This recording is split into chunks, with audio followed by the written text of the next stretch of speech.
Local issues మీద కూడా మీరు కొన్ని బ్రాందీ షాప్స్ కావచ్చు, ట్రాఫిక్ విషయంలో కావచ్చు, ఇట్లాంటివి కూడా చేస్తున్నారు ఉన్నారు కదా. ఇంకా రేపు రాబోయే రోజులు ఏమేమి అటెంప్ట్ చేయబోతున్నారు? యాక్చువల్లీ ఏంటంటే సార్, ఈ బ్రాందీ షాపుల గురించి కూడా మనం ఇచ్చాం మీరు అడిగినట్లు.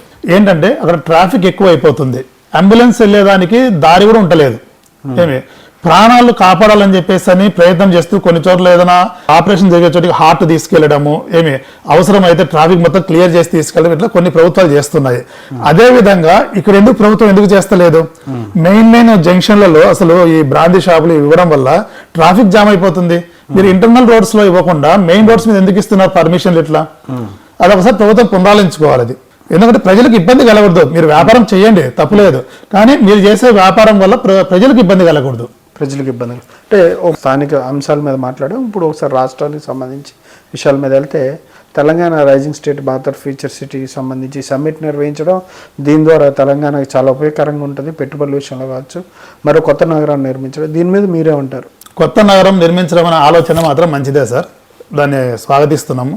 కానీ వీళ్ళు ప్రాపర్ వేలో వెళ్తలేరు. మీకు అదే ఇందాక చెప్పాను నేను. ఇప్పుడు ఈ వార్డులన్నీ 300 వార్డులు చేసి మహానగర పాలక వ్యవస్థగా చేస్తున్నారు. ఈ సంస్థకు వచ్చిన ఇన్కమ్ ఏదైతే ఉందో ఈ ఇన్కమ్ తీసుకెళ్లేసేసి ఆ ఫ్యూచర్ సిటీ డెవలప్ చేయాలని చూస్తున్నారు. మేము అదే చెప్తున్నాము, మీ భూములు అక్కడ ఉండడము, మీ భూములను మీరు వాల్యూ అంటే ధరలను పెంచుకొని మీరు అమ్ముకోవడం కోసము మీ స్వార్థానికి ఏర్పరుస్తున్న సిటీని ఫ్యూచర్ సిటీ. ప్రజల గురించి ఆలోచించి చేస్తున్నది కాదు అది. ఇప్పుడు ఈ అమౌంట్ అంతా ఏదైతే ట్యాక్సుల రూపాయలు పేపర్కి చూసారు, ముందు 3000 కోట్లు ఉంది బడ్జెట్ వాళ్ళ దగ్గర అమౌంట్ ఖజానాలో, ఇప్పుడు ఇవన్నీ కలపడం వల్ల ఇంకో 3000 కోట్లు వచ్చి జమ అయింది వాళ్ళ దగ్గర అని చెప్పేసి పేపర్ రాశారు. ఇలా వచ్చిన అంటే మేము ఇక్కడ ట్యాక్సులు ఏవైతే కడుతున్నాము అందరం ప్రజలము, ఇవంతా తీసుకెళ్లి వాళ్ళ స్వార్థం కోసము అక్కడ సిటీ డెవలప్ చేయడం కోసం అని చెప్పి రేపు వాడతారు. ఇక్కడ పరిస్థితి, ఇక్కడ డెవలప్మెంట్ పరిస్థితి రేపు నెక్స్ట్ మేము అదే అన్నాం, డెవలప్మెంట్ ఆగిపోతుందని ఇందాక చెప్పాను మీకు. ఇక్కడ ఆగిపోతుంది, డెవలప్ డెఫినెట్లీ ఆగిపోతుంది.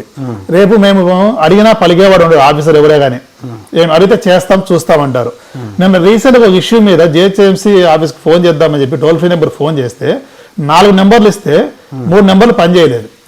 ఒక నెంబర్ ఎత్తారు, ఎత్తేసి శేర్లింగపల్లి నెంబర్ ఇవ్వండి అంటే శేర్లింగపల్లికి టోల్ ఫ్రీ నెంబరే లేదన్నాడు. ఇప్పుడే సిస్టమ్ ఇట్లుంటే నెక్స్ట్ మహానగరపాలక సంస్థ అయిన తర్వాత పరిస్థితి ఏంటి ఇంకా?